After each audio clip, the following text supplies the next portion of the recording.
The shooting at this courthouse was national news for about a month.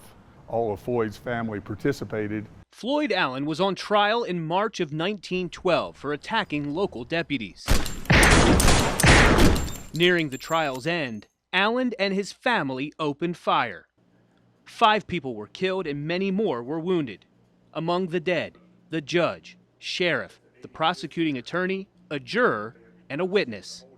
Floyd Allen and his son were later found guilty of conspiracy murder, the equivalent of murder in the first degree. They were both sentenced to death. All of the other brothers and relatives were captured weeks and months later. In fact, Sidna Allen and his nephew Wesley Edwards made their way all the way to Des Moines, Iowa, had changed their names and had jobs, and they were out there for at least 6 months before circumstances they ended up being caught. Sidna Allen, one of Floyd's brothers, was sentenced to prison. While locked up in Richmond, Allen spent his time in the carpentry shop. And he gleaned pieces of wood from whatever scrap he could find around the prison.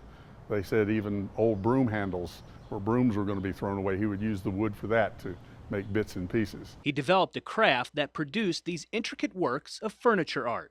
I would challenge any woodworker today to even begin to try to duplicate it. Now you have to understand, he had plenty of time on his hands. Time, yes, but he lacked modern tools and modern building materials. I think it's just an absolute amazing product of the time and his ingenuity to do that. Once he was pardoned from prison, he bought a truck, driving around the country charging people money to meet him and see his art. Allen was not the only one to profit from his celebrity status. Sidna's nephew, Wesley Edwards, made money as well. And he stayed in Richmond and opened a dance hall and offered to let people pay to dance with Wesley Edwards because he was famous from the shooting. So they took advantage of their notoriety to some degree in their after prison life.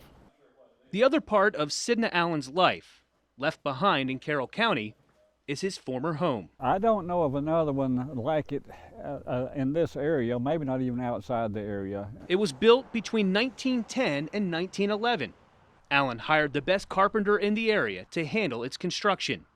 The style is called Queen Anne, but it's not exactly true to the classic architecture. Sidna really loved this place, really loved the house. Allen did not return to his home after the courthouse shootings. 100 years later, the structure is in the care of the Carroll County Historical Society.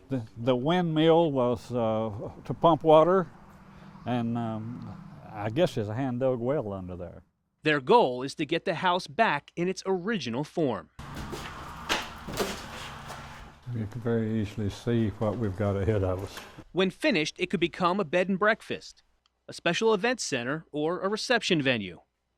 But a lot of work will need to be done. The view out the front here is marvelous. First thing, to stop the deterioration, to save the house until we can get more funds in order to do a more complete restoration. It's not much to look at. The group, called Friends of the Sidna Allen House, are working on fundraising, but they're also looking for grants. Pretty remarkable house. It's a beautiful place in the beginning, and it can be that way again. For your Fox 2127 10 o'clock news, I'm Bob Grebe.